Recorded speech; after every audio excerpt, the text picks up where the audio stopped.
Big news big ಡಿಬೇಟ್ಗೆ ಸ್ವಾಗತ. ನಾನು ಶಿವಕುಮಾರ್. ಚುನಾವಣೆ ಆಗ್ಲಿ ಅಥವಾ ದೇಣಿಗೆ ಆಗ್ಲಿ ಬಿಜೆಪಿಯನ್ನ ಮೀರಿಸಲು ಸಾಧ್ಯ ಆಗ್ತಿಲ್ಲ. ಆದ್ರೆ ಈ ಬಾರಿ ಕಾಂಗ್ರೆಸ್ ತನ್ನ ಹೆಚ್ಚಳದಿಂದ ಎಲ್ಲರನ್ನೂ ಅಚ್ಚರಿಗೊಳಿಸಿದೆ. ಹೌದು, 2024ರ ಲೋಕಸಭಾ ಚುನಾವಣೆಗೆ ಮೊದಲು ಬಿಜೆಪಿ ಪಡೆದ ದೇಣಿಗೆಗಳು ಕಳೆದ ವರ್ಷಕ್ಕೆ ಹೋಲಿಕೆ ಮಾಡಿದ್ರೆ 83% ಹೆಚ್ಚಾಗಿದೆ.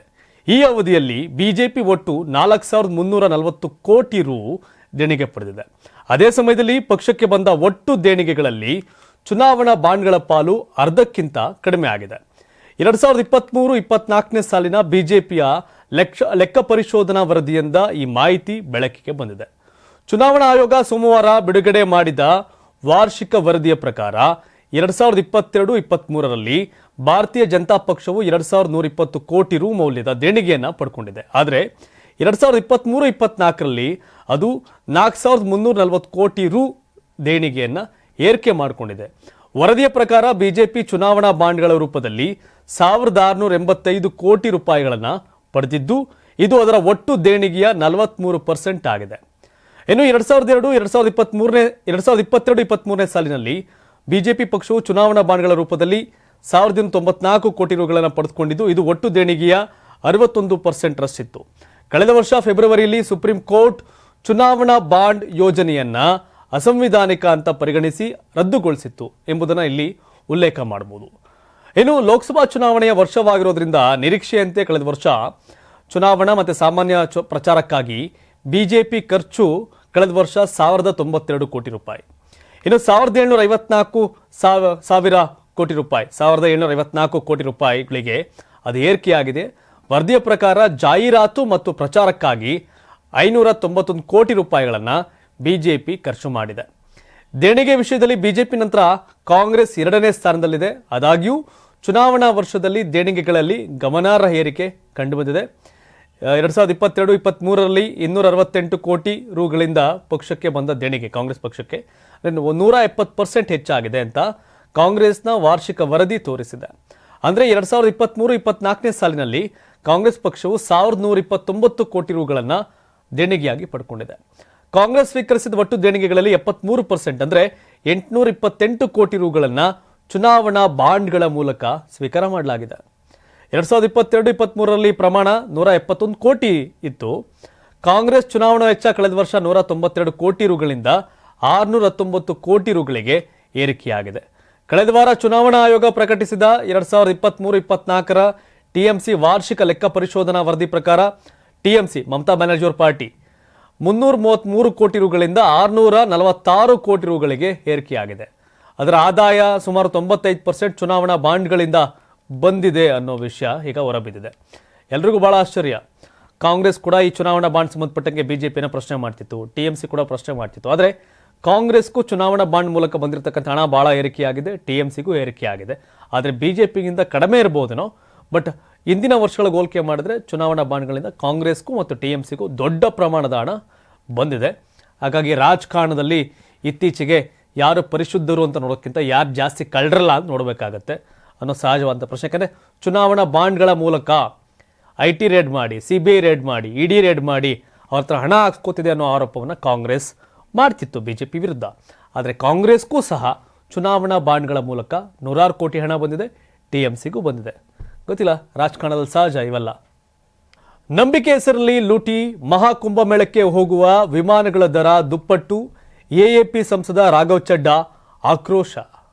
ಅದು ಒಂದು ರೀತಿಯ ಬಂಡವಾಳ ಮಾಡಿಕೊಂಡಿದ್ದಾರೆ ವಿಮಾನಯಾನ ಸಂಸ್ಥೆಗಳು ಅನ್ನೋ ಆರೋಪ ಕೇಳಿಬಂದಿದೆ. ಹೌದು, ಉತ್ತರ ಪ್ರದೇಶದ ಪ್ರಯಾಗ್ರಾಜ್ನಲ್ಲಿ ನಡೆಯುತ್ತಿರುವ ಮಹಾಕುಂಭ ಮೇಳದಿಂದ ವಿಮಾನ ಟಿಕೆಟ್ಗಳ ಬೆಲೆ ಗಗನಕ್ಕೇರ್ತಾ ಇದೆ. ಏತನ್ಮಧ್ಯೆ ಆಮ್ ಆದ್ಮಿ ಪಕ್ಷದ ರಾಜ್ಯಸಭಾ ಸಂಸದ ರಾಘವ್ ಚಡ್ಡಾ ಅವರು ಪ್ರಯಾಗ್ರಾಜ್ ಮಹಾಕುಂಭಕ್ಕೆ ವಿಮಾನ ದರವನ್ನು ಕಡಿಮೆ ಮಾಡುವಂತೆ ಮನವಿ ಮಾಡಿದ್ದಾರೆ. ಹಠಾತ್ ಹೆಚ್ಚಳದ ಬಗ್ಗೆ ಪ್ರಶ್ನೆಗಳು ಎದ್ದಿದ್ದವು. ಪ್ರಯಾಣ ದರ ಹೆಚ್ಚಳವು ಭಕ್ತರ ನಂಬಿಕೆಯನ್ನ ಅಣಕಿಸುವಂತಿದೆ ಎಂದು ಚಡ್ಡಾ ಹೇಳಿದ್ದಾರೆ. ರಾಘವ್ ಚಡ್ಡಾ ಅವರು ಇನ್ಸ್ಟಾಗ್ರಾಂನಲ್ಲಿ ವಿಡಿಯೋ ಬಿಡುಗಡೆ ಮಾಡಿ ಪ್ರಯಾಗ್ರಾಜ್ ಮಹಾಕುಂಭಕ್ಕೆ ವಿಮಾನ ದರಗಳಲ್ಲಿ ಭಾರೀ ಏರಿಕೆಯ ಬಗ್ಗೆ ಪ್ರಶ್ನೆಗಳನ್ನ ಎತ್ತಿದ್ದಾರೆ. ವಿಮಾನ ಪ್ರಯಾಣ ದರಗಳು ವಿಪರೀತವಾಗಿ ಏರ್ತಿವೆ ಅಂತ ಅವರು ಆಕ್ರೋಶವನ್ನು ವ್ಯಕ್ತಪಡಿಸಿದ್ದಾರೆ. ಇದು ಭಕ್ತರ ನಂಬಿಕೆಯ ಅಣಕ.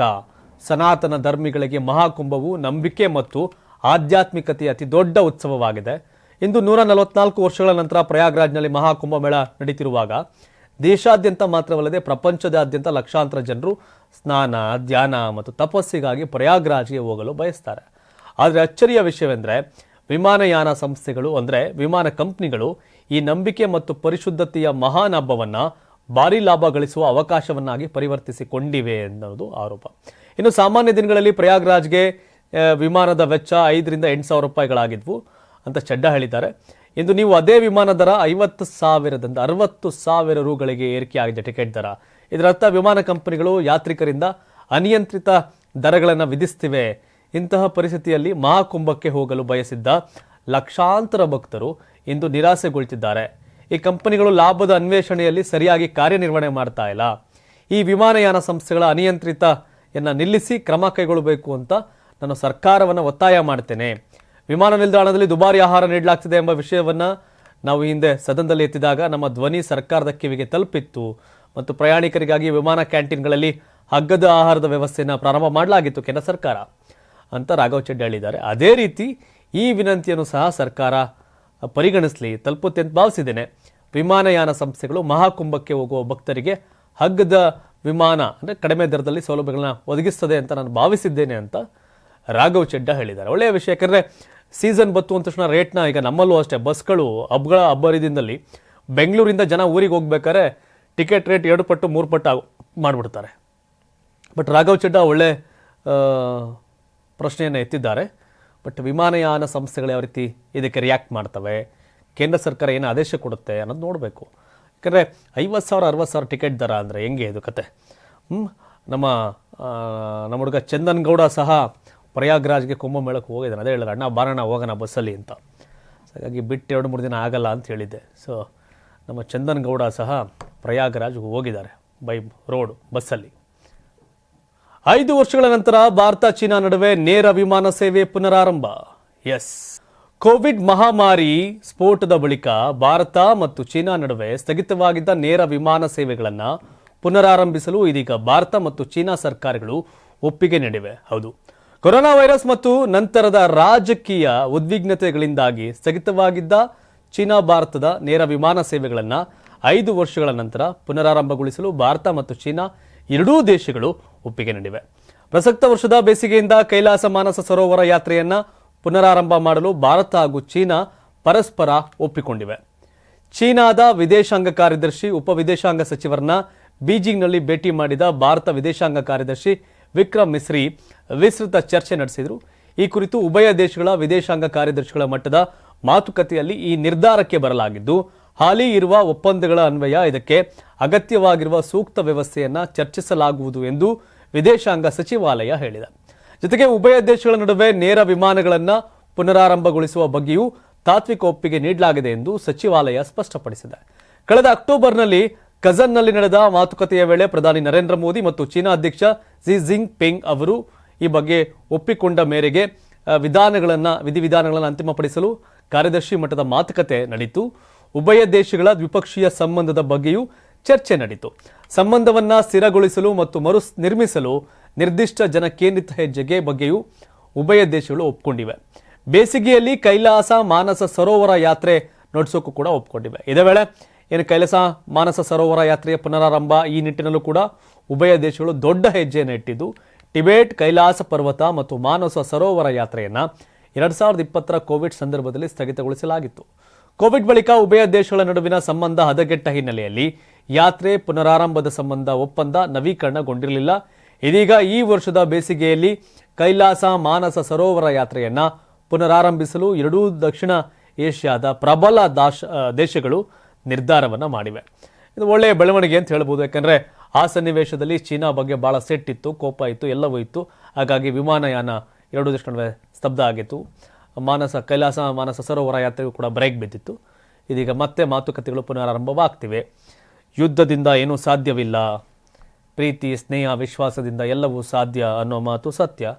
ನೋಡೋಣ ಇದೆಷ್ಟರ ಮಟ್ಟಿಗೆ ಇದು ಆಗತ್ತೆ ಅಂತ. ನಮ್ಮವರು ಅಮೇರಿಕಾಗೆ ಹೋಗ್ತಾರೆ ಜಾಸ್ತಿ, UK, US, ಜರ್ಮನಿ, ಜಪಾನ್ ಈ ಕಡೆ ಹೋಗ್ತಾರೆ ನಮ್ಮ ಜನ. ಚೀನಾಗೆ ಹೋಗೋರ ಸಂಖ್ಯೆ ತೀರಾ ಕಡಿಮೆ.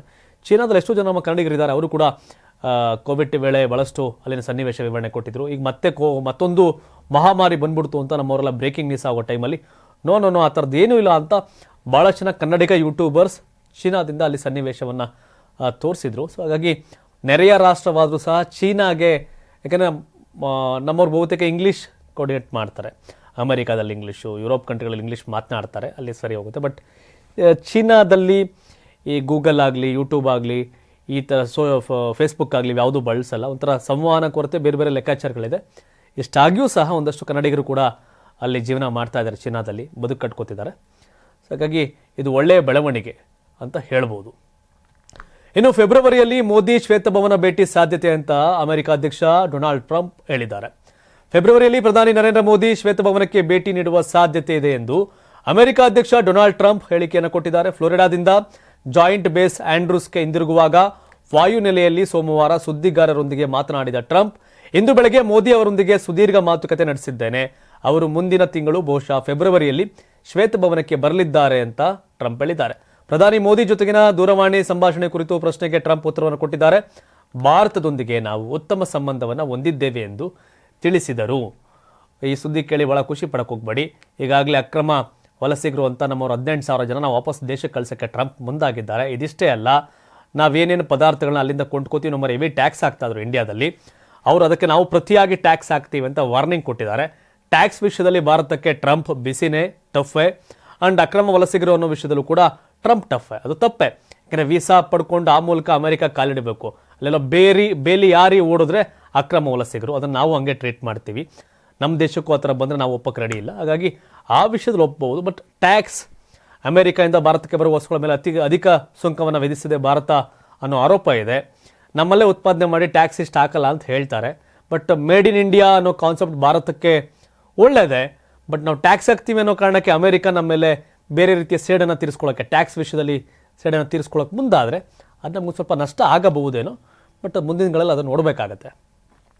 ಇನ್ನು ದೇಶ ಅಂತಾರಾಷ್ಟ್ರೀಯ ಸುದ್ದಿಗಳ ನೋಡಿದ್ವಿ. ಈಗ ನಮ್ಮ ರಾಜ್ಯದ ಸುದ್ದಿ, ಶ್ರೀರಾಮುಲು ಬೆಂಬಲಿಗರಿಂದ ದೂರು ದಾಖಲು, ರೆಡ್ಡಿ ವಿರುದ್ಧ ಸಿಬಿಐ ತನಿಖೆ ನೋಡಿದ್ದೇನೆ, ಈ ದೂರಿಗೆ ಎದುರ್ತೀನಾ ಅಂತ ಜನಾರ್ದನ್ ರೆಡ್ಡಿ ಹೇಳಿದ್ದಾರೆ. ಹೌದು, ಭಿನ್ನಾಭಿಪ್ರಾಯಗಳ ಬದಿಗೊತ್ತುವಂತೆ ಬಿಜೆಪಿ ವರಿಷ್ಠರು ಸೂಚನೆ ನೀಡಿದ ನಂತರವೂ ಬಿಜೆಪಿ ಶಾಸಕ ಗಾಲಿ ಜನಾರ್ದನ್ ರೆಡ್ಡಿ ಹಾಗೂ ಮಾಜಿ ಸಚಿವ ಬಿ ಶ್ರೀರಾಮುಲು ನಡುವೆ ಚಟಾಪಟಿ ಇನ್ನೂ ನಿಂತಿಲ್ಲ.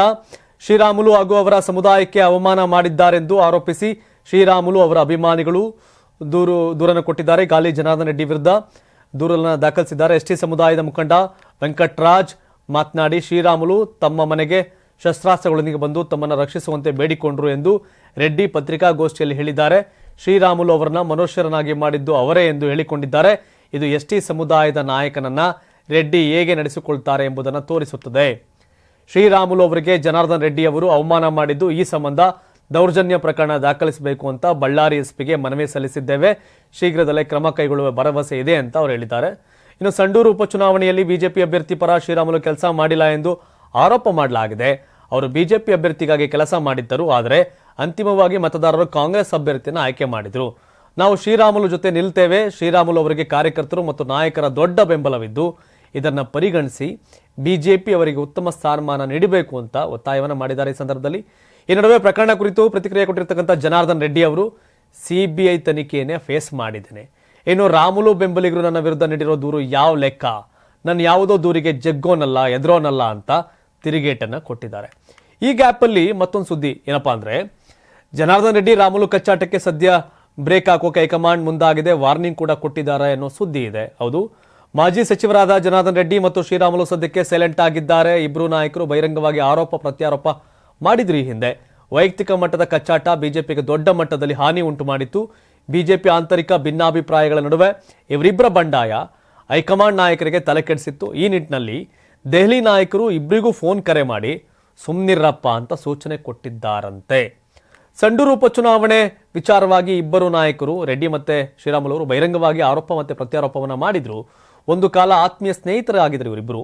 ಇದು ರಾಜ್ಯ ಬಿಜೆಪಿಗೆ ಮುಜುಗರ ಕೂಡ ಉಂಟು ಮಾಡಿತ್ತು. ಅಲ್ಲದೆ ಕಾಂಗ್ರೆಸ್ಗೂ ಇದೊಂದು ಆಹಾರವಾಗಿತ್ತು. ರಾಮುಲು ಅವ್ರನ್ನ ಕಮಾನ್ ಅಂತ ಡಿ ಕೆ ಶಿವಕುಮಾರ್ ಕರೀತಾ ಇದ್ರು. ರಾಮುಲು ಬಿಜೆಪಿ ತೋರಿತಾರೆ, ಕಾಂಗ್ರೆಸ್ ಬರ್ತಾರೆ ಅನ್ನೋ ಪುಕಾರ್ ಕೂಡ ಬಿತ್ತು. ಅದಕ್ಕೆ ಪೂರಕವಾಗಿ ಜನಾರ್ದನ್ ರೆಡ್ಡಿ ಕೂಡ ಹೇಳಿಕೆಯನ್ನು ಕೊಟ್ಟಿದ್ರು. ಈ ಎಲ್ಲಾ ಬೆಳವಣಿಗೆಯ ಹಿನ್ನೆಲೆಯಲ್ಲಿ ಬಿಜೆಪಿ ಹೈಕಮಾಂಡ್ ಮಟ್ಟದ ನಾಯಕರು ಮತ್ತು ಸಂಘದ ಪ್ರಮುಖರೊಬ್ಬರು ಇಬ್ಬರಿಗೆ ಸುಮ್ನಿರಪ್ಪ ಅಂತ ಸೂಚನೆ ಕೊಟ್ಟಿದ್ದಾರಂತೆ. ನಾಟ್ ವಾರ್ನಿಂಗ್, ಸುಮ್ನಿರಪ್ಪ ಅಂತ. ಇನ್ನು ಬಿಜೆಪಿ ಹೈಕಮಾಂಡ್ ಮಾತ್ರವಲ್ಲದೆ RSSನ ಪ್ರಮುಖರೊಬ್ಬರಿಂದ ರಾಮುಲು ಜನಾರ್ದನ್ ರೆಡ್ಡಿ ಇಬ್ಬರಿಗೂ ಕರೆ ಮಾಡಿ ಪಾಠ ಮಾಡಿದ್ದಾರಂತೆ. ಯಾಕೆ ಹಿಂಗೆ ಮಾಡ್ಕೋತೀರಿ ಅಂತ ಸಂಘ ಪರಿವಾರದ ಪ್ರಮುಖರೊಬ್ಬರು ಪ್ರತ್ಯೇಕ ಇಬ್ಬರನ್ನು ಭೇಟಿ ಮಾಡಿ ಅಂತ ಸೂಚನೆ ಕೊಟ್ಟಿದ್ದಾರಂತೆ. ನಿಮ್ಮ ವೈಯಕ್ತಿಕ ವಿಚಾರ ಪಕ್ಷದವರಿಗೆ ಎಳೆದು ತಂದಿದ್ದೇಕೆ? ನಿಮ್ದೇನೇ ಇದ್ರು ನೀವೇ ಬಗೆಹರಿಸ್ಕೊಳ್ಳಿ, ಪಕ್ಷಕ್ಕೆ ಸಂಬಂಧ ಕಟ್ಟಬೇಡಿ, ಪಕ್ಷದವರೆಗೂ ತರಬೇಡಿ ಇದನ್ನೆಲ್ಲ ಅಂತ ಸೂಚನೆಯನ್ನು ಕೊಟ್ಟಿದ್ದಾರೆ ಎಂದು ತಿಳಿದು ಬಂದಿದೆ. ಇನ್ನು ಪಕ್ಷದಲ್ಲಿ ನಡೀತಿರುವ ಈ ಬೆಳವಣಿಗೆ ಕಾಂಗ್ರೆಸ್ಗೆ ಆಹಾರವಾಗಿದೆ. ನಿಮ್ಮಿಬ್ಬರ ಆಂತರಿಕ ಜಗಳ ಬಹಿರಂಗವಾಗಿ ನಡೆದಿರೋದು ಮತ್ತಷ್ಟು ಸಮಸ್ಯೆಯನ್ನು ಸೃಷ್ಟಿ ಮಾಡುತ್ತೆ. ಅಷ್ಟೇ ಅಲ್ಲದೆ ರಾಜ್ಯ ಕಾಂಗ್ರೆಸ್ ಉಸ್ತುವಾರಿ ವಿರುದ್ಧವೇ ಬಹಿರಂಗ ಹೇಳಿಕೆ ನೀಡಿದ್ದೀರಿ. ಈ ವರ್ತನೆಯನ್ನು ಸಂಘ ಅಂದರೆ ರಾಜ್ಯದ ಉಸ್ತುವಾರಿ ವಿರುದ್ಧ, ಬಿಜೆಪಿ ಉಸ್ತುವಾರಿ ವಿರುದ್ಧ ಬಹಿರಂಗ ಹೇಳಿಕೆಯನ್ನು ಕೊಟ್ಟಿದ್ದೀರಿ. ಇದನ್ನು ಸಂಘ ಸಹಿಸಲ್ಲ ಅಂತದನ್ನ ಹೇಳಲಾಗಿದೆಯಂತೆ. ಪಕ್ಷ ಸಂಘಟನೆ ಮಾಡಿ ಆಗದಿದ್ರೆ ಸಂಡೂರು ಅಭ್ಯರ್ಥಿ ಸೋಲಿಗೆ ಕಾರಣ ಯಾರು? ನಿಮ್ಮ ಬೆಂಬಲಿಗರಿಂದಲೂ ಬಹಿರಂಗ ಹೇಳಿಕೆ ಕೊಡಿಸಬಾರ್ದು, ಅದಕ್ಕೆ ನೀವೇ ಹೊಣೆಗಾರರು ಅಂತ ದೂರವಾಣಿ ಮೂಲಕ ಇಬ್ಬರಿಗೂ ಹೇಳಿದ್ದಾರಂತೆ. ಹಾಗಾಗಿ ಇಷ್ಟಕ್ಕೆ ಅವರಿಬ್ಬರು ಸುಮ್ಮನಾಗ್ತಾರಾ? ಸುಮ್ಮನಾಗಲ್ಲ. ಸೇರು ಸವಾ ಸೇರು. ರಾಮುಲು ಅವರು ಮಾತಾಡ್ತಾರೆ, ರೆಡ್ಡಿನೂ ಮಾತಾಡ್ತಾರೆ. ಬಟ್ ರಾಮುಲು ಅವ್ರಿಗೆ ಡಿಮ್ಯಾಂಡ್ ಇದೆ ಈಗ. ಯಾಕೆ ಅಂದರೆ ಸತೀಶ್ ಜಾರಕಿಹೊಳಿ ಅವ್ರನ್ನ ಸೈಡ್ ಲೈನ್ ಮಾಡಬೇಕು ಅನ್ನೋ ಕಾರಣಕ್ಕೆ ಡಿ ಕೆ ಶಿವಕುಮಾರ್ ಕಾಂಗ್ರೆಸ್ಗೆ ರಾಮುಲು ಅವ್ರನ್ನ ಕರೆತರುವ ಪ್ರಯತ್ನವನ್ನು ಮಾಡ್ತಾ ಇದ್ದಾರೆ. ಸತೀಶ್ ಜಾರಕಿಹೊಳಿ ಒಂದು ಶಕ್ತಿ ಕಾಂಗ್ರೆಸ್ನಲ್ಲಿ. ರಾಮುಲು ಸತೀಶ್ ಜಾರಕಿಹೊಳಿ ಅವ್ರನ್ನ ಸೈಲೆಂಟ್ ಮಾಡೋಕ್ಕೆ ಸಾಧ್ಯ ಇಲ್ಲ. ಯಾಕೆಂದರೆ ಸತೀಶ್ ಜಾರಕಿಹೊಳಿ ಕಾಂಗ್ರೆಸ್ನ ದೊಡ್ಡ ಅಸೆಟ್ಟು, ರಾಮುಲು ಬಿ ಜೆ ಪಿಗೆ ಅಸೆಟ್ಟು. ಸತೀಶ್ ಜಾರಕಿಹೊಳಿ ಸ್ಥಾನವನ್ನು ರಾಮುಲು ಅವರು ತುಂಬೋಕೆ ಸಾಧ್ಯ ಇಲ್ಲ. ಆಗ ರಾಮುಲು ಅವ್ರ ಸ್ಥಾನವನ್ನು ಸತೀಶ್ ಜಾರಕಿಹೊಳಿ ಅವ್ರು ಬಂದು ತುಂಬ್ತಾರ? ಸಾಧ್ಯ ಇಲ್ಲ. ಯಾಕೆಂದರೆ ರಾಮುಲು ಅವ್ರ ಸ್ಟೈಲೇ ಬೇರೆ, ಸತೀಶ್ ಜಾರಕಿಹೊಳಿ ಅವ್ರ ಸ್ಟೈಲೇ ಬೇರೆ. ಎಲ್ಲ ರೀತಿಯ ರಾಜಕಾರಣದ ಮಜಲುಗಳನ್ನ ನೋಡಿದಾಗ ಸತೀಶ್ ಜಾರಕಿಹೊಳಿ ಒಂದು ಕೈ ಮೇಲುಗೈ ಅಂದರೆ ತಪ್ಪಾಗಲ್ಲ. ಯಾಕೆಂದರೆ Satish Jarkiholi not only S T ಸಮುದಾಯದ ಲೀಡರ್ ಅಲ್ಲ, ಎಸ್ ಟಿ ಜೊತೆಗೆ ಎಲ್ಲ ಸಮುದಾಯದ ಲೀಡ್ರು ಅಂತಂದರೆ ತಪ್ಪಾಗಲ್ಲ. ಉತ್ತರ ಕರ್ನಾಟಕ ಭಾಗದಲ್ಲಿ ಇತ್ಲ ಕಡೆ ಚಿಕ್ಕಮಗಳೂರುವರೆಗೂ ಸತೀಶ್ ಜಾರಕಿಹೊಳಿ ಹಾವಳಿ ಬೇರೆ ಥರನೇ ಇದೆ. ಇನ್ನು ಮಲ್ಲಿಕಾರ್ಜುನ್ ಖರ್ಗೆ ನಕಲಿ ಕಾಂಗ್ರೆಸ್ನ ನವಾಬ. ಎಐಸಿಸಿ ಅಧ್ಯಕ್ಷರ ಗಂಗಾ ಸ್ನಾನ ಹೇಳಿಕೆಗೆ ಪ್ರಹ್ಲಾದ್ ಜೋಶಿ ಕಿಡಿಕಾರಿದ್ದಾರೆ. ಹೌದು, ಗಂಗಾ ಸ್ನಾನದಿಂದ ದೇಶದಲ್ಲಿ ಬಡತನ ನಿರ್ಮೂಲನೆ ಆಗೋದಿಲ್ಲ ಎಂಬ ಎಐಸಿಸಿ ಅಧ್ಯಕ್ಷ ಮಲ್ಲಿಕಾರ್ಜುನ್ ಖರ್ಗೆ ಹೇಳಿಕೆಯನ್ನು ಕೇಂದ್ರ ಸಚಿವ ಪ್ರಹ್ಲಾದ್ ಜೋಶಿ ತೀವ್ರವಾಗಿ ಖಂಡಿಸಿದ್ದಾರೆ. ಈ ಕುರಿತು ತಮ್ಮ ಅಧಿಕೃತ ಎಕ್ಸ್ ಅಕೌಂಟ್ನಲ್ಲಿ ಟ್ವೀಟ್ ಮಾಡಿರುವ ಪ್ರಹ್ಲಾದ್ ಜೋಶಿ ಖರ್ಗೆ ಅವರು ಕಾಂಗ್ರೆಸ್ನ ನವಾಬರಂತೆ ವರ್ತಿಸಬಾರದು ಅಂತ ಒತ್ತಾಯ ಮಾಡಿದ್ದಾರೆ. ಮಲ್ಲಿಕಾರ್ಜುನ್ ಖರ್ಗೆ ಅವರ ಹೇಳಿಕೆಯನ್ನು ಕ್ಷುಲ್ಲಕ ಎಂದು ಕರೆದಿರುವ ಪ್ರಹ್ಲಾದ್ ಜೋಶಿ ಹಿಂದೂಗಳ ಭಾವನೆಗೆ ಧಕ್ಕೆ ತಂದಿರುವ ಎಐಸಿಸಿ ಅಧ್ಯಕ್ಷರು ಈ ಕೂಡಲೇ ಕ್ಷಮೆ ಕೋರಬೇಕು ಅಂತ ಆಗ್ರಹ ಮಾಡಿದ್ದಾರೆ. ಮಲ್ಲಿಕಾರ್ಜುನ್ ಖರ್ಗೆ ಅವರೇ ನಕಲಿ ಗಾಂಧಿ ಕುಟುಂಬದ, ನಕಲಿ ಕಾಂಗ್ರೆಸ್ ಪಕ್ಷದ ನವಾಬರಂತೆ ಹೇಗೆ ವರ್ತಿಸುತ್ತಿದ್ದೀರಿ? ಮಹಾಕುಂಭ ಹಿಂದೂಗಳ ಅತ್ಯಂತ ದೊಡ್ಡ ಧಾರ್ಮಿಕ ಆಧ್ಯಾತ್ಮಿಕ ಉತ್ಸವ. ಇಡೀ ಜಗತ್ತೇ ಅತ್ಯಂತ ಭಕ್ತಿ, ನಂಬಿಕೆ, ಉತ್ಸಾಹದಿಂದ ಇದರಲ್ಲಿ ಪಾಲ್ಗೊಳ್ಳುತ್ತಿರುವಾಗ ದಿನಕ್ಕೆ ಕೋಟ್ಯಾಂತರ ಜನರು ಪವಿತ್ರ ತ್ರಿವೇಣಿ ಸಂಗಮದಲ್ಲಿ ಸ್ನಾನ ಮಾಡಿ ಪುನೀತರಾಗುತ್ತಿರುವಾಗ ಇದರಲ್ಲೂ ರಾಜಕೀಯ ಮಾಡುತ್ತಿರುವುದು ಯಾರ ಓಲೈಕೆಗಾಗಿ ಅಂತ ಪ್ರಹ್ಲಾದ್ ಜೋಶಿ ಪ್ರಶ್ನೆಯನ್ನು ಮಾಡಿದ್ದಾರೆ. ಮುಂದುವರೆದು ಇಂತಹ ಕ್ಷುಲ್ಲಕ ಹೇಳಿಕೆ ನೀಡಿ ಹಿಂದೂ ಧಾರ್ಮಿಕ ಶ್ರದ್ಧೆ ಮತ್ತು ಕೋಟ್ಯಂತರ ಹಿಂದೂಗಳನ್ನು ಅಪಮಾನಿಸದಿರಿ.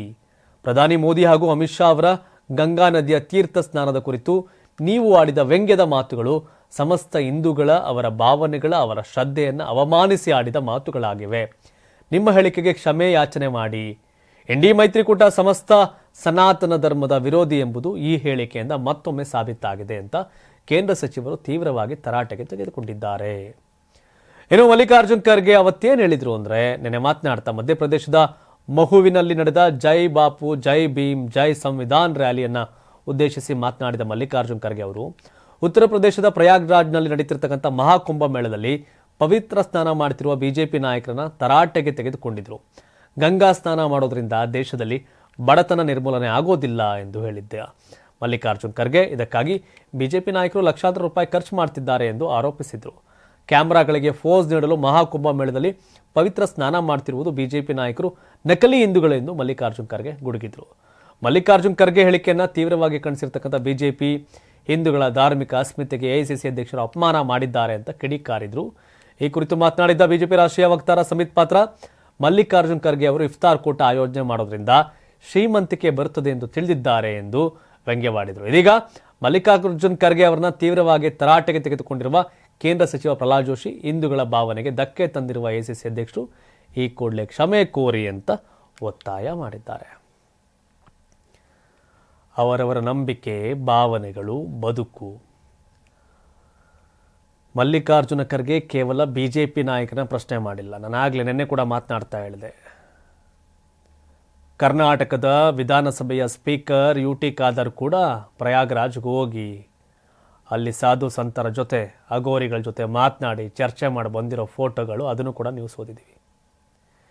ಡಿ.ಕೆ. ಶಿವಕುಮಾರ್ ಬೆಳಗ್ಗೆ ಎದ್ರೆ ದೇವ್ರಿಗೆ ಪೂಜೆ ಮಾಡಿ ಕೈ ಮುಗಿದು ಅಜ್ಜಯ್ಯ ಏನು ಹೇಳ್ತಾರೆ ಅಂತ ಕೇಳ್ತಾರೆ. ಇಲ್ಲದರೆ ಆರ್ ಟಿ ನಗರದ ದ್ವಾರಕನಾಥ್ ಗುರುಜಿ ಏನು ಹೇಳ್ತಾರೆ ಅಂತ ಕೇಳ್ತಾರೆ. ಶೃಂಗೇರಿ ಶಾರದಾಂಬೆಗೆ ಕೈ ಮುಗಿದು ಬೇಡ್ಕೋತಾರೆ. ಏನು ಅರ್ಥ ಹಂಗಾರೆ? ಹಂಗೆಲ್ಲ ಕಾಂಗ್ರೆಸ್ ನಾಯಕರು ಯಾರ ಮನೇಲಿ ಪೂಜೆ ಮಾಡೋದೇ ಇಲ್ವೇನು? ತುಂಗಾ ಸ್ನಾನ ಗಂಗಾ ಸ್ನಾನ ಮಾಡೋದ್ರಿಂದ ಬಡತನ ನಿರ್ಮೂಲನೆ ಆಗುತ್ತಾ ಅನ್ನೋದಾದರೆ ಓಕೆ. ಸ್ವಾತಂತ್ರ್ಯದ ನಂತರ ಯಾರು ಎಷ್ಟು ವರ್ಷ ದೇಶವನ್ನು ಆಳ್ವಿಕೆ ಮಾಡಿದರೆ ಅನ್ನೋ ಸಹಜವಾದಂಥ ಪರಿಕಲ್ಪನೆ. ಅಟ್ಲೀಸ್ಟ್ ಈ ಮಾತನ್ನು ನೀವು ಹೇಳೋದನ್ನ ಕೇಜ್ರಿವಾಲ್ ಹೇಳಿರೋ ತಡ್ಕೊಳತ್ತೆ. ಅವ್ರಿನ್ನೂ ರಾಷ್ಟ್ರ ಆಳ್ವಿಕೆ ಮಾಡಿಲ್ಲ. ಬಡತನ ನಿರ್ಮೂಲನೆ ಆಗುತ್ತಾ ಅಂದರೆ ನೀವೇನೋ ಸ್ನಾನನೇ ಮಾಡಲಿಲ್ಲ, ಹಂಗಾರೆ ಯಾಕೆ ನೀವು ಇದಕ್ಕೆ ನಿರ್ಮೂಲನೆ ಆಗಲಿಲ್ಲ? BJP ನಾಯಕರು ಗಂಗಾ ಸ್ನಾನ ಮಾಡೋದ್ರಿಂದ ಬಡತನ ನಿರ್ಮೂಲನೆ ಆಗುತ್ತಾ ಅಂತ ಪ್ರಶ್ನೆ ಮಾಡಿದಿರಿ. ಹಾಗಾದ್ರೆ ನೀವು ಗಂಗಾ ಸ್ನಾನ ತುಂಗಾ ಸ್ನಾನ ಯಾವುದೂ ಮಾಡಿಲ್ಲ, ಮನೇಲೇ ಸ್ನಾನ ಮಾಡಿದ್ದೀರಿ. ಯಾಕೆ ಬಡತನ ನಿರ್ಮೂಲನೆ ಆಗಲಿಲ್ಲ ನೀವು ಅಧಿಕಾರದಲ್ಲಿದ್ದಾಗ? ನೆನೆನೂ ಕೂಡ ಈ ವಿಷಯವನ್ನು ಪ್ರಸ್ತಾಪ ಮಾಡಿದ್ದೆ. ನೀವು ಭಾಳ ವರ್ಷ MLA ಆಗಿದ್ದಂಥ ಗುರುಮಿಟ್ಕಲ್ ಕ್ಷೇತ್ರದಲ್ಲಿ ಎಲ್ಲರೂ ಶ್ರೀಮಂತರಾಗಿದ್ದಾರಾ? ನೀವು ತುಂಗಾ ಸ್ನಾನ ಗಂಗಾ ಸ್ನಾನ ಮಾಡಿಲ್ಲಪ್ಪ. ಗುರುಮಿಟ್ಕಲ್ನಲ್ಲಿ ಇರ್ತಕ್ಕಂಥವ್ರೆಲ್ಲ ಕೋಟ್ಯಾಂತರ ರೂಪಾಯಿ ದುಡ್ಡು ಇಟ್ಕೊಂಡು ಶ್ರೀಮಂತರಾಗಿದ್ದಾರಾ? ಏನು ಚಿತ್ತಾಪುರ ನೀವು ಕಂಟೆಸ್ಟ್ ಮಾಡಿದ್ರಿ, ನಿಮ್ಮ ಪುತ್ರ ಪ್ರಿಯಾಂಕ್ ಖರ್ಗೆ ಮಂತ್ರಿ ಅವರು ಕೂಡ ಕಂಟೆಸ್ಟ್ ಮಾಡಿದ್ದಾರೆ. ಚಿತ್ತಾಪುರದಲ್ಲೆಲ್ಲ ಶ್ರೀಮಂತರಿದ್ದಾರಾ? ನೀವೇ ಸ್ಪರ್ಧೆ ಮಾಡಿದಂಥ ಕಲಬುರಗಿ ಲೋಕಸಭಾ ಕ್ಷೇತ್ರದಲ್ಲಿ ಯಾವುದೇ ಬಡತನ ಇಲ್ವಾ? ನೀವು ಗಂಗಾ ಸ್ನಾನ ತುಂಗಾ ಸ್ನಾನ ಯಾವುದೂ ಮಾಡಿಲ್ಲ, ಪೂಜಾ ಪುನಸ್ಕಾರ ಮಾಡಿಲ್ಲ, ಎಲ್ಲ ಶ್ರೀಮಂತರಿದ್ದಾರಾ? ಅವರವ್ರ ಭಾವನೆಗಳು, ಪೂಜೆ ಪುನಸ್ಕಾರ, ದೇವರು. ಮುಸಲ್ಮಾನರು ಮಸೀದಿಯಲ್ಲಿ ನಮಾಜ್ ಮಾಡ್ತಾರೆ, ಹಿಂದೂಗಳು ದೇವಸ್ಥಾನಕ್ಕೆ ಹೋಗಿ ಕೈ ಮುಗಿತಾರೆ, ಸ್ನಾನ ಮಾಡ್ತಾರೆ, ಉಳ್ಳು ಸೇವೆ ಮಾಡ್ತಾರೆ, ಕ್ರಿಶ್ಚಿಯನರು ಚರ್ಚಲ್ಲಿ ಹೋಗಿ ಪ್ರಾರ್ಥನೆ ಮಾಡ್ತಾರೆ. ಅವರವರ ಭಾವನೆಗಳು. ಟೀಕೆ ಟಿಪ್ಪಣಿಗಳನ್ನ ಯಾಕೆ ಅವ್ರವ್ರ ಭಾವನೆಗಳ ಕೈ ಹಾಕ್ತೀರಿ? ಇಲ್ಲ ಕೊಡಿ. ಯಾರು ಕಾಂಗ್ರೆಸ್ ನಾಯಕರು ಯಾರು ದೇವರ ಸ್ಥಾನ ಕೈ ಮುಗಿಬೇಡಿ, ಗಂಗಾ ಸ್ನಾನ ಮಾಡಬೇಡಿ, ಪ್ರಯಾಗ್ರಾಜ್ಗೆ ಹೋಗ್ಬೇಡಿ ಅಂತೇಳಿ ಅಲ್ವಾ?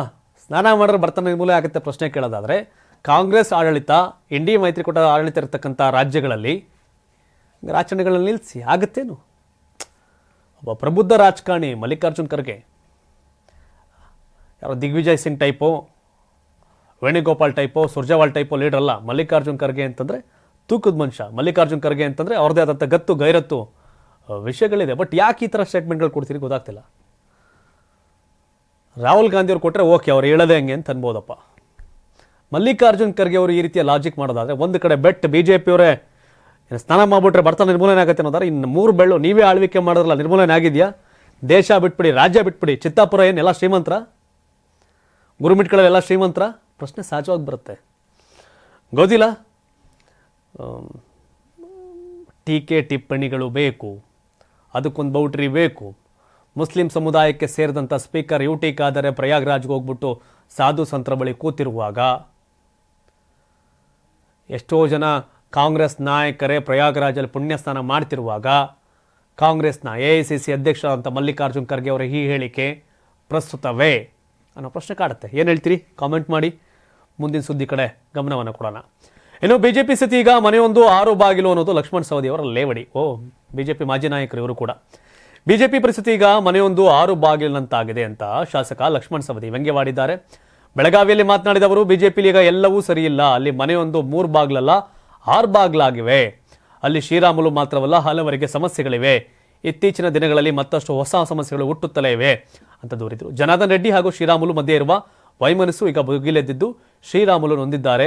BJPಯಲ್ಲಿ 3 ಅಲ್ಲ 6 ಬಾಗಿಲು ದಾಟಿ ಬಂದಿದ್ದಾರೆ. ನಾನೇನು ಅವರನ್ನ ಸಂಪರ್ಕಿಸಲ್ಲ. ಅವರು ಕಾಂಗ್ರೆಸ್ಗೆ ಬರ್ತಾರೆ ಅಥವಾ ಇಲ್ಲವೇ ಎಂಬುದನ್ನು ಮುಂದಿನ ದಿನಗಳಲ್ಲಿ ಕಾದು ನೋಡೋಣ ಅಂತ ಹೇಳಿದ್ದಾರೆ. ಕಾಂಗ್ರೆಸ್ ಪಕ್ಷ ಸಮುದ್ರವಿದ್ದಂತೆ, ಕೆಲವರು ಬರುತ್ತಾರೆ, ಕೆಲವರು ಹೋಗ್ತಾರೆ. ಇದರಿಂದ ರಾಷ್ಟ್ರೀಯ ಪಕ್ಷಗಳಿಗೆ ಯಾವ ಪರಿಣಾಮ ಬೀರೋದಿಲ್ಲ ಎಂದು ಹೇಳಿದರು. ಈ ಹಿಂದೆ BJPಲಿ ನಾಯಕರ ನಡುವೆ ಭಿನ್ನಾಭಿಪ್ರಾಯಗಳು ಉದ್ಭವಿಸಿದಾಗಲೆಲ್ಲ ಜನರು ಅದನ್ನು 3 ಬಾಗಿಲುಗಳಿವೆ, 1 ಮನೆ 2 ಅಂತ ಹೇಳ್ತಾ ಇದ್ರು. ಆದಾಗ್ಯೂ ಇತ್ತೀಚಿನ ದಿನಗಳಲ್ಲಿ 6 ಬಾಗಿಲುಗಳಿರುವ 1 ಮನೆಯಾಗಿ ಮಾರ್ಪಟ್ಟಿರುವ ರಾಜ್ಯ BJP ಹೊಸ ದಾಖಲೆಯನ್ನು ಸೃಷ್ಟಿಸಿದೆ ಎಂದು ಅವರು ಹೇಳಿದರು. BJP ನಾಯಕ ಬಿ ಶ್ರೀರಾಮುಲು ಕಾಂಗ್ರೆಸ್ ಸೇರಬಹುದು ಎಂಬ ವರದಿಗಳ ಕುರಿತು ಕಳೆದ ಉಪಚುನಾವಣೆಯ ಸಮಯದಲ್ಲಿ ಮಾಜಿ ಅಧ್ಯಕ್ಷರು ಅವರನ್ನು ಭೇಟಿಯಾಗಿ ಸ್ನೇಹಪರ ಚರ್ಚೆಗಳನ್ನು ನಡೆಸಿದರು ಎಂದು ಸವದಿ ಹೇಳಿದರು. ಶ್ರೀರಾಮುಲು ಅವರ ಮುಂದಿನ ನಡೆ ಏನಾಗುತ್ತದೆ ಎಂದು ಕಾದು ನೋಡಬೇಕು ಎಂದು ಸವದಿ ಹೇಳಿದರು. ಮಾಧ್ಯಮ ವರದಿಗಳ ಪ್ರಕಾರ ಶ್ರೀರಾಮುಲು ತಮ್ಮ ದೀರ್ಘಕಾಲದ ಸ್ನೇಹಿತ ಗಾಲಿ ಜನಾರ್ದನ್ ರೆಡ್ಡಿ ಬಗ್ಗೆ ಅಸಮಾಧಾನಗೊಂಡಿದ್ದರು ಮತ್ತು ಆ ಬಗ್ಗೆ ಮಾಧ್ಯಮಗಳೊಂದಿಗೆ ಮಾತನಾಡಿದರು ಎಂದು ಸವದಿ ಹೇಳಿದರು. ಶ್ರೀರಾಮುಲು ಅವರ ಪ್ರವೇಶವು ಪಕ್ಷದ ಪ್ರಸಿದ್ಧ ಮುಖವಾಗಿ ಮತ್ತೊಬ್ಬ ST ನಾಯಕ ಸತೀಶ್ ಜಾರಕಿಹೊಳಿಯ ಭವಿಷ್ಯವನ್ನು ಹಾಳು ಮಾಡಬಹುದೇ ಎಂಬ ಬಗ್ಗೆ ತಾವು ಯಾವುದೇ ಪ್ರತಿಕ್ರಿಯೆ ನೀಡೋದಿಲ್ಲ ಎಂದು ಸವದಿ ಹೇಳಿದರು. ಸತೀಶ್ ಶ್ರೀರಾಮುಲು ಕಾಂಗ್ರೆಸ್ಗೆ ಸೇರಿದರೆ ಅದು ಅವರ ಮೇಲೆ ಯಾವುದೇ ಪರಿಣಾಮ ಬೀರುವುದಿಲ್ಲ ಎಂದು ಸತೀಶ್ ಜಾರಕಿಹೊಳಿ ಈಗಾಗಲೇ ಹೇಳಿದ್ದಾರೆ. ಶ್ರೀರಾಮುಲು ಅವರ ಅಧಿಕಾರ ವ್ಯಾಪ್ತಿ ಬೆಳಗಾವಿ ಪ್ರದೇಶವಾಗಿದ್ದರೆ ಬೆಳಗಾವಿ ಪ್ರದೇಶದಲ್ಲಿ ಸತೀಶ್ ಜಾರಕಿಹೊಳಿ ಅವರ ವ್ಯಾಪ್ತಿಯಾಗಿದ್ದರೆ ಬಳ್ಳಾರಿ ಶ್ರೀರಾಮುಲು ಅವರ ಪ್ರವೇಶವು ಯಾವುದೇ ಘರ್ಷಣೆಗೆ ದಾರಿ ಮಾಡಿಕೊಡೋದಿಲ್ಲ ಅಂತ ಸತೀಶ್ ಈ ಹಿಂದೆ ಹೇಳಿದರು. ಬಿಜೆಪಿಯಲ್ಲಿ ಅಥಣಿಯಲ್ಲಿ 2018ರಲ್ಲಿ MLA ಚುನಾವಣೆಯನ್ನು ಸೋತರು, ಮಹೇಶ್ ಕುಮಟಳ್ಳಿ ವಿರುದ್ಧ ಸೋತರು, MLC ಮಾಡಿ DCM ಮಾಡಿದ್ದು ಈಗ ಮನೆಯೊಂದು 6 ಬಾಗ್ಲು ಅಂತ ಕರೀತಾವ್ರಲ್ಲ ಲಕ್ಷ್ಮಣ್ ಸವದಿ ಅವರೇ, ಅದೇ ಪಾರ್ಟಿ ನಿಮ್ಮನ್ನ. ಚುನಾವಣೆಯಲ್ಲಿ ಸೋತರು, ಸೋಲೆ ಮಹೇಶ್ ಕುಮಟಳ್ಳಿ ವಿರುದ್ಧ ಸೋತರು, MLC ಮಾಡಿ DCM ಮಾಡ್ತು ಬಿಜೆಪಿ, ಇದೇ ಮನೆ ಒಂದು 6 ಬಾಗ್ಲು ಅಂತ ಕರಿತಿದ್ದಲ್ಲ, ಆಗ 3 ಬಾಗ್ಲಿತ್ತು. ಯಡಿಯೂರಪ್ಪ ವಿರುದ್ಧ ಎತ್ಕಟ್ಟಕ್ಕೆ ತಾನೇ ನಿಮ್ಮನ್ನು DCM ಮಾಡಿದ್ದು. ಅಂಡ್ ಇನ್ನೊಂದು, ಕಾಂಗ್ರೆಸ್ ಅಲ್ಲಿ ಸಿದ್ದರಾಮಯ್ಯ ಬಣ, DK ಶಿವಕುಮಾರ್ ಬಣ, ಮತ್ತೊಂದು ತಟಸ್ಥ ಬಣ. ಕಾಂಗ್ರೆಸ್ಸಲ್ಲೂ 3 ಇದೆ, ಬಿಜೆಪಿಲಿ 6 ಇದೆ. ಅಂಡ್ ಎರಡನೇದು, ರಾಮುಲು ಅವ್ರ ಬಗ್ಗೆ ಹೇಳ್ತಿದ್ದೀರಿ. ಯಾಕೆ? ಸತೀಶ್ ಜಾರಕಿಹೊಳಿ ಅವ್ರು ಕಂಡ್ರೆ ಲಕ್ಷ್ಮಣ್ ಸವದಿ ಅವ್ರಿಗಾಗಲ್ಲ. ಲಕ್ಷ್ಮಣ್ ಸವದಿ ಅವ್ರಿಗೆ ಬೆಂಡೆತ್ತಿದ್ರು ಸತೀಶ್ ಜಾರಕಿಹೊಳಿ ಅವರು. ಲೋಕಸಭೆ ಚುನಾವಣೆಯಲ್ಲಿ ಪ್ರಿಯಾಂಕ್ ಜಾರಕಿಹೊಳಿ ಅವ್ರನ್ನ ಸೋಲ್ಸೋಕ್ಕೆ ಇದು ಮಾಡಿದರೆ, ಆ ಕಾರಣಕ್ಕೆ ಅಥಣಿಯಲ್ಲಿ ಹಿನ್ನಡೆಯ ಬಗ್ಗೆ ಪ್ರಸ್ತಾಪ ಮಾಡಿ ಸತೀಶ್ ಜಾರಕಿಹೊಳಿ ಕೆಂಡ ಕಾರಿದ್ರು. ಹಾಗಾಗಿ ರಾಮುಲು ಅವ್ರ ಬಗ್ಗೆ ಹೊಗಳ್ತಾ ಇದ್ದೀರಿ. ಅವತ್ತು ನಿಜವಾಗ್ಲೂ DCM ಆಗಬೇಕಾಗಿದ್ದು ರಾಮುಲು ಅವರು. 2018-19 BJP ಸರ್ಕಾರ ಬಂದಾಗ DCM ಆಗಬೇಕಾಗಿದ್ದು ಅರ್ಹತೆ ಯೋಗ್ಯತೆ ಪ್ರಕಾರ ರಾಮುಲು ಅವರು. ಆದರೆ MLA ಸೋತಂತ ನಿಮ್ಮನ್ನು ಕರ್ಕೊಂಡು ಬಂದು ಬಿಜೆಪಿಯವರು MLC ಮಾಡಿ DCM ಮಾಡಿದ್ರು. ಅವ್ರ ಹಣೆ ಬರ ಬಿಜೆಪಿದು. MLA ಚುನಾವಣೆಯನ್ನು ಸೋತಂತ ಲಕ್ಷ್ಮಣ್ ಸವದಿ ಅವ್ರನ್ನ ಬಿಜೆಪಿಯವರು MLC ಮಾಡಿ DCM ಮಾಡಿದ್ರು. ಆದರೆ DCM ಆಗ್ತಾರೆ ಅಂತ ಪ್ರಚಾರ ಮಾಡಿದ್ರು ಯಡಿಯೂರಪ್ಪ ಅವ್ರನ್ನ, ರಾಮುಲು ಅವ್ರನ್ನ ಕರ್ಕೊಂಡು. ಆದರೆ ಆ ಪುಣ್ಯಾತ್ಮನ DCM ಮಾಡಲಿಲ್ಲ ಬಿಜೆಪಿಯವರು. ಸೋತವ್ರನ್ನ MLC ಮಾಡಿ DCM ಮಾಡಿದ್ರು. ಆ ಪಾರ್ಟಿಗೆ ಟಿಕೆಟ್ ಕೊಟ್ಟಿಲ್ಲ ಅಂತ ಕೈ ಕೊಟ್ಟು ಕಾಂಗ್ರೆಸ್ಸಿಂದ MLA ಆಗಿದ್ರಿ, ಬರೀ MLA ಆಗಿದ್ದೀರಿ ಅನ್ನೋದು ಬಿಜೆಪಿಗರ ಟೀಕೆ. ಹಾಗಾಗಿ ಬಿಜೆಪಿನ 3 ಕರಿತೀರಿ, 6 ಕರಿತೀರಿ, 16 ಕರಿತೀರಿ. ಕಾಂಗ್ರೆಸ್ಸಲ್ಲಿ ಸತೀಶ್ ಜಾರಕಿಹೊಳಿ ಅವರೇ ಲಕ್ಷ್ಮಣ್ ಸವದಿ ವಿರುದ್ಧ ಕೆಂಡ ಕರ್ತಾರೆ. ಲೋಕಸಭೆಯಲ್ಲಿ ಉಲ್ಟಾ ಮಾಡಿದ್ದೀರಿ ನೀವು ಅಂತ. ಹಾಗಾಗಿ ಬಿಜೆಪಿಯನ್ನು ಸಿದ್ದರಾಮಯ್ಯವರು ಟೀಕಿಸೋದ್ರಲ್ಲಿ ಅರ್ಥ ಇದೆ, ಬಿಜೆಪಿನ DK ಶಿವಕುಮಾರ್ ಟೀಕೆ ಮಾಡೋದ್ರಲ್ಲಿ ಅರ್ಥ ಇದೆ, ಬಿಜೆಪಿನ ಸತೀಶ್ ಜಾರಕಿಹೊಳಿ ಟೀಕೆ ಮಾಡೋದ್ರಲ್ಲಿ ಅರ್ಥ ಇದೆ. ಬಿಜೆಪಿಯನ್ನು ಬೇಕಾದ್ರೆ ಮೊನ್ನೆ MLA ಸೋತಂತ MP ಸೋತಂತ ಲಕ್ಷ್ಮೀ ಹೆಬ್ಬಾಳ್ಕರ್ ಮಗ ಮೃಣಾಲ್ ಹೆಬ್ಬಾಳ್ಕರ್ ಟೀಕೆ ಮಾಡೋದ್ರಲ್ಲಿ ಅರ್ಥ ಇದೆ. ಆದರೆ ಲಕ್ಷ್ಮಣ್ ಸವದಿ ಬಿಜೆಪಿನ ಟೀಕೆ ಮಾಡೋದಿದೆಯಲ್ಲ, ಆ ಪಾರ್ಟಿ ಸೋತ್ರು MLC ಮಾಡಿ DCM ಮಾಡಿದೆ ಅವ್ರನ್ನ. ಮತ್ತೆ ಕಾಂಗ್ರೆಸ್ಗೆ ಹೋದ್ಮೇಲೂ ಕಾಂಗ್ರೆಸ್ MP ಅಭ್ಯರ್ಥಿ ವಿರುದ್ಧ ಷಡ್ಯಂತ್ರ ಮಾಡಿದ್ದಾರೆ ಅಂತ ಅದೇ ಸತೀಶ್ ಜಾರಕಿಹೊಳಿ ಮಾತನಾಡಿದ್ದಾರೆ. ಆಗಿದ್ದಾಗ ಪಾಪ ನಿಷ್ಠೆ ಸ್ವಲ್ಪನಾರು ಇರಬೇಕಲ್ಲ ಅನ್ನೋ ಕಾರಣಕ್ಕೆ ಇವೆಲ್ಲ ಚರ್ಚೆಗೆ ಬರ್ತವೆ. ಲಕ್ಷ್ಮಣ ಸವದಿ ಬಿಜೆಪಿಗೆ 6 ಬಾಗ್ಲು 16 ಬಾಗ್ಲು ಅಂತೆಲ್ಲ ಹೇಳ್ತವ್ರೆ, ಗೊತ್ತಿಲ್ಲ. ಹಾಗಾಗಿ ಸನ್ನಿವೇಶ ಮಾತಾಡ್ಸುತ್ತೆ, ಯಾರಿಗೆ ಗೊತ್ತು. ಈ ಟರ್ಮಲ್ಲಿ ಮಂತ್ರಿನೇ ಆಗಲ್ಲ ಅಂದರೆ ನೆಕ್ಸ್ಟ್ ಚುನಾವಣೆಗೆ ಲಕ್ಷ್ಮಣ್ ಸವದಿ ಅವರೇ ಬಂದು BJP ಕ್ಯಾಂಡಿಡೇಟ್ ಆದರೂ ಆಗ್ಬೋದು ಅಂತ ಇಲ್ಲಿ ಗೊತ್ತಿಲ್ವಲ್ಲ. ಹಾಗಾಗಿ ಏನು ಬೇಕಾದ್ರೂ ಆಗ್ತಿರ್ತಾರೆ ರಾಜಕಾರಣದಲ್ಲಿ. ಇನ್ನು ಮುಂದಿನ ಸುದ್ದಿ, ಸರ್ಕಾರದಿಂದ ಹಣ ಸಿಗದಿದ್ದಕ್ಕೆ ಜನರು ಮೈಕ್ರೋ ಫೈನಾನ್ಸ್ ಮೊರೆ ಹೋಗ್ತಿದ್ದಾರೆ, ಇದಕ್ಕೆಲ್ಲ ನೀವೇ ಕಾರಣ ಅಂತ ಸರ್ಕಾರದ ವಿರುದ್ಧ ಆರ್ ಅಶೋಕ್ ವಾಗ್ದಾಳಿಯನ್ನು ಮಾಡಿದ್ದಾರೆ. ಹೌದು, ರಾಜ್ಯ ಸರ್ಕಾರವು ವಿವಿಧ ಯೋಜನೆಗಳಡಿ ಸಾಲ ನೀಡದ ಕಾರಣ ಜನರು ಮೈಕ್ರೋ ಫೈನಾನ್ಸ್ ಮೊರೆ ಹೋಗ್ತಿದ್ದಾರೆ ಅಂತ ವಿರೋಧ ಪಕ್ಷದ ನಾಯಕ ಆರ್ ಅಶೋಕ್ ಸೋಮವಾರ ಆರೋಪ ಮಾಡಿದ್ರು, ನಿನ್ನೆ ಅಷ್ಟೇ. ಇನ್ನು ಮತ್ತೆ ಮಾತನಾಡ್ತಾ ಹೇಳ್ತಾರೆ ಅವರು, ವಿವಿಧ ಅಭಿವೃದ್ಧಿ ನಿಗಮ ಮಂಡಳಿಗಳಿಗೆ ಸರ್ಕಾರ 1700 ಕೋಟಿಯನ್ನು ನೀಡಬೇಕು, ಆದರೆ ಕೇವಲ 643 ಕೋಟಿಯನ್ನು ಕೊಟ್ಟಿದೆ, ಬಿಡುಗಡೆ ಮಾಡಿದೆ. ಅಂದರೆ ಎಲ್ಲ ನಿಗಮ ಮಂಡಳಿಗಳಲ್ಲಿ 1055 ಕೋಟಿ ರು ಕೊರತೆ ಇದೆ. ಈ ಹಣವನ್ನು ಜನರಿಗೆ ಸಾಲವಾಗಿ ನೀಡಬಹುದಿತ್ತು. ಇದೇ ವೇಳೆ ಮೈಕ್ರೋ ಫೈನಾನ್ಸ್ ಸಂಸ್ಥೆಗಳು ಮಧ್ಯಪ್ರವೇಶಿಸಿದ್ದು ಜನರಿಗೆ ಸಮಸ್ಯೆಯಾಗಿ ಪರಿಣಮಿಸಿದೆ ಎಂದು ಹೇಳಿದರು. SC/ST ಮತ್ತು OBC ಸಮುದಾಯಗಳ ಕಲ್ಯಾಣ ಸೇರಿದಂತೆ ವಿವಿಧ ಮಂಡಳಿಗಳ ಮತ್ತು ನಿಗಮಗಳಿಗೆ ಸಾಲ ವಿತರಿಸಲು ಸರ್ಕಾರ ವಿಫಲವಾಗಿದೆ. ಇದರಿಂದ ಜನ ಮೈಕ್ರೋ ಫೈನಾನ್ಸ್ ಸಂಸ್ಥೆಗಳತ್ತ ಮುಖ ಮಾಡಿ ಸಾಲದ ಸುಳಿಗೆ ಸಿಲುಕಿದ್ದಾರೆ. ಕಾಂಗ್ರೆಸ್ ಸರ್ಕಾರದ ಆಡಳಿತದಲ್ಲಿ ಈ ರಾಜ್ಯವು ಆತ್ಮಹತ್ಯೆಯ ರಾಜಧಾನಿಯಾಗಿ ಮಾರ್ಪಟ್ಟಿದೆ. ಈ ಸರ್ಕಾರ ಮಾಡಿದ ಪಾಪಗಳಿಂದ ಜನರು ಮೈಕ್ರೋ ಫೈನಾನ್ಸ್ ಕಂಪನಿಗಳಿಂದ ಸಾಲ ಪಡಿತಿದ್ದಾರೆ. ಸರ್ಕಾರವೇ ಸಾಲ ಕೊಟ್ಟಿದ್ರೆ ಯಾಕೆ ಜನ ಅವ್ರ ಹತ್ರ ಹೋಗ್ತಿದ್ರು ಅಂತ ಹೇಳಿದ್ದಾರೆ. ಇನ್ನು ಇಂದಿನ BJP ಸರ್ಕಾರ ಮತ್ತು ಕಾಂಗ್ರೆಸ್ ಸರ್ಕಾರ ಬಿಡುಗಡೆ ಮಾಡಿದ ಅನುದಾನವನ್ನು ಹೋಲಿಕೆ ಮಾಡಿ ಅಂಕಿಅಂಶಗಳನ್ನ ಮುಂದಿಟ್ಟಿದ್ದಾರೆ. ಕಾಂಗ್ರೆಸ್ ಸರ್ಕಾರಕ್ಕಿಂತ BJP ಹೆಚ್ಚಿನ ಅನುದಾನವನ್ನು ಕೊಟ್ಟಿದೆ ಅನ್ನೋದನ್ನು ಆರ್ ಅಶೋಕ್ ಹೇಳಿದ್ದಾರೆ. ಖಂಡಿತವಾಗಿ ಸತ್ಯ. ಆರ್ ಅಶೋಕನ ಅಪರೂಪಕ್ಕೆ ಒಳ್ಳೊಳ್ಳೆ ಮಾತಾಡ್ತಿರ್ತಾರೆ.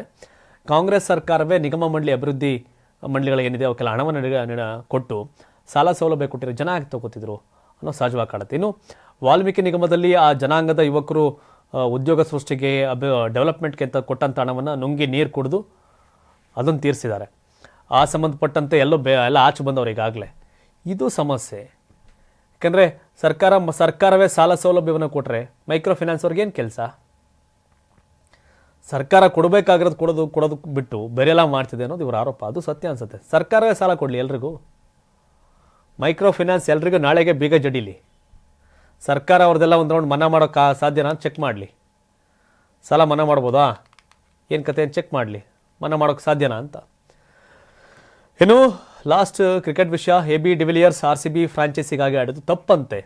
ಬೇರೆ ತಂಡಕ್ಕಾಗಿ ಅವ್ರು ಆಡಬೇಕಾಗಿತ್ತಂತೆ. RCB ಆಡಿದ್ದೇ AB ಡಿವಿಲಿಯರ್ಸ್ ತಪ್ಪು ಅನ್ನೋದು ಒಂದು ವಿಷಯ. ಹೌದು, ಶ್ರೇಷ್ಠ ಕ್ರಿಕೆಟಿಗರಲ್ಲಿ ಒಬ್ಬರಾದ ದಕ್ಷಿಣ ಆಫ್ರಿಕಾದ ಮಾಜಿ ಕ್ರಿಕೆಟಿಗ AB ಡಿವಿಲಿಯರ್ಸ್ ಯಾವುದೇ ಸ್ವರೂಪದ ಕ್ರಿಕೆಟ್ನಲ್ಲಾದರೂ ಎದುರಾಳಿ ತಂಡಗಳ ಬೌಲರ್ಗಳನ್ನು ಕಾಡ್ತಾ ಇದ್ರು. ಅಂತಾರಾಷ್ಟ್ರೀಯ ಕ್ರಿಕೆಟ್ಗೆ ನಿವೃತ್ತಿ ಘೋಷಿಸಿದ ಬಳಿಕವೂ ಇಂಡಿಯನ್ ಪ್ರೀಮಿಯರ್ ಲೀಗ್ನಲ್ಲಿ IPL ರಾಯಲ್ ಚಾಲೆಂಜರ್ಸ್ ಬೆಂಗಳೂರು ಪರ ಡಿವಿಲಿಯರ್ಸ್ ಆಡಿದ್ರು. ಆದರೆ IPL ಟ್ರೋಫಿಯನ್ನು ಗೆಲ್ಲದೆಯೇ ವೃತ್ತಿಪರ ಕ್ರಿಕೆಟ್ನಿಂದ ನಿವೃತ್ತರಾದರು. ಡಿವಿಲಿಯರ್ಸ್ ಅವರ ಆಟದ ಶೈಲಿಯನ್ನು ಈಗ ಟೀಂ ಇಂಡಿಯಾದ T20 ನಾಯಕ ಸೂರ್ಯಕುಮಾರ್ ಯಾದವ್ ಅವರಿಗೆ ಹೋಲಿಸಲಾಗುತ್ತೆ. ಇದೀಗ ಭಾರತದ ಮಾಜಿ ಬ್ಯಾಟರ್ ಸಂಜಯ್ ಮಂಜ್ರೇಕರ್ ಡಿವಿಲಿಯರ್ಸ್ ವೃತ್ತಿ ಜೀವನದ ಬಗ್ಗೆ ಹೇಳಿಕೆಯನ್ನು ಕೊಟ್ಟಿದ್ದಾರೆ. T20 ಕ್ರಿಕೆಟ್ನಲ್ಲಿ ಭಾರತದ ಸೂರ್ಯಕುಮಾರ್ ಯಾದವ್ ಈಗಾಗಲೇ AB ಡಿವಿಲಿಯರ್ಸ್ ಅವರನ್ನ ಮೀರಿಸಿದ್ದಾರೆ. IPLನಲ್ಲಿ ಡಿವಿಲಿಯರ್ಸ್ ಅವರ ವೃತ್ತಿ ಜೀವನಕ್ಕೆ ಸಂಪೂರ್ಣತೆ ಸಿಕ್ಕಲಿಲ್ಲ. ಯಾಕಂದ್ರೆ ಅವರು ತಪ್ಪಾದ ಫ್ರಾಂಚೈಸಿ ಪರ ಆಡಿದ್ರು, ಅಂದ್ರೆ RCB ಪರ ಆಡಬಾರ್ದಾಗಿತ್ತು ಅಂತ ಮಂಜ್ರೇಕರ್ ಹೇಳಿಕೆಯನ್ನು ಕೊಟ್ಟಿದ್ದಾರೆ. ಯಾವುದೇ ಪಂದ್ಯವನ್ನು ಗೆಲ್ಲಿಸಿಕೊಡುವಲ್ಲಿ AB ಡಿವಿಲಿಯರ್ಸ್ ಅತ್ಯಂತ ಪ್ರಭಾವಶಾಲಿ ಹೌದು ಅಂತ ಹೇಳ್ತೇನೆ. ಆದರೆ ಅವರು ಟೆಸ್ಟ್ನಲ್ಲಿ 50 ಸರಾಸರಿ ಗಳಿಸಿದ್ರು. ಏಕದಿನ ಮಾದರಿಯಲ್ಲೂ 50 ಸರಾಸರಿನ ಹೊಂದಿದ್ದಾರೆ. ಹೀಗಾಗಿಯೇ ಅವರೊಬ್ಬ ಅದ್ಭುತ ಆಟಗಾರ. ಆದರೆ IPLನಲ್ಲಿ ಅವರನ್ನ ಸರಿಯಾಗಿ ಬಳಸ್ಕೊಳ್ಳಿಲ್ಲ ಮತ್ತು ಅವರು ತಪ್ಪಾದ ತಂಡದ ಪರ ಆಡಿದ್ರು. ಅವರು ಬೇರೊಂದು ತಂಡದ ಪರ ಆಡಿದರೆ ನಾವು ಅವರ ಶ್ರೇಷ್ಠತೆಯನ್ನು ಮತ್ತಷ್ಟು ನೋಡ್ಬೋದಾಗಿತ್ತು ಅಂತ AB ಡಿವಿಲಿಯರ್ಸ್ RCB ಪರ ಆಡಿದ್ದೇ ತಪ್ಪು ಅನ್ನೋ ಥರ ಮಂಜ್ರೇಕರ್ ಹೇಳ್ತಾರೆ. ಅವರು ಬೇರೆ ಟೀಮಲ್ಲಿ ಆಡಿದ್ರೆ ಸರಿ ಹೋಗ್ತದೆ, ನಮ್ಮ ಟೀಮ್ ಸರಿ ಇಲ್ಲ ಅಂದರೆ ಏನೂ ಮಾಡೋಕ್ಕಲ್ಲ. ಇದ್ದು ಗೆಲ್ಲಕ್ಕಾಗಲಿಲ್ಲ ಅಂತಂದರೆ ಹಣೆ ಬರನೇ ಇಷ್ಟು RCBದು ಅಂತ ಅನ್ಕೋಬೇಕು. ನಾವೇ ಬೇಜಾರು ಮಾಡ್ಕೊಂಡಿಲ್ಲ, ಕರ್ನಾಟಕದವರು, ಬೆಂಗಳೂರವರು. ಮಂಜ್ರೇಕರ್ಗೆ ಯಾಕಿಷ್ಟು ನೋವು ಅಂತ. ಅದು AB ಡಿವಿಲಿಯರ್ಸ್ ಅಂತ ಹೇಳಲೇ ಇಲ್ಲ. ಅದನ್ನು ಎಲ್ಲ ಗೆಲ್ಲಬೇಕು ಅಂತಂದರೆ ಸೋತೋರ್ ಕತೆ ಏನು? ಏನೇನೋ ತಾವೇನು ಹೇಳ್ತೀರಿ AB ಡಿವಿಲಿಯರ್ಸ್ ಬಗ್ಗೆ ಕಾಮೆಂಟ್ ಮಾಡಿ. ಧನ್ಯವಾದ. ಇವತ್ತಿನ ಬಿಗ್ ನ್ಯೂಸ್ ಬಿಗ್ ಡಿಬೇಟ್ ಮುಗಿಸುವಂಥ ಸಮಯ. ಧನ್ಯವಾದ. ಇದು ಕರ್ನಾಟಕ TV, ಕನ್ನಡಿಗರ ಧ್ವನಿ.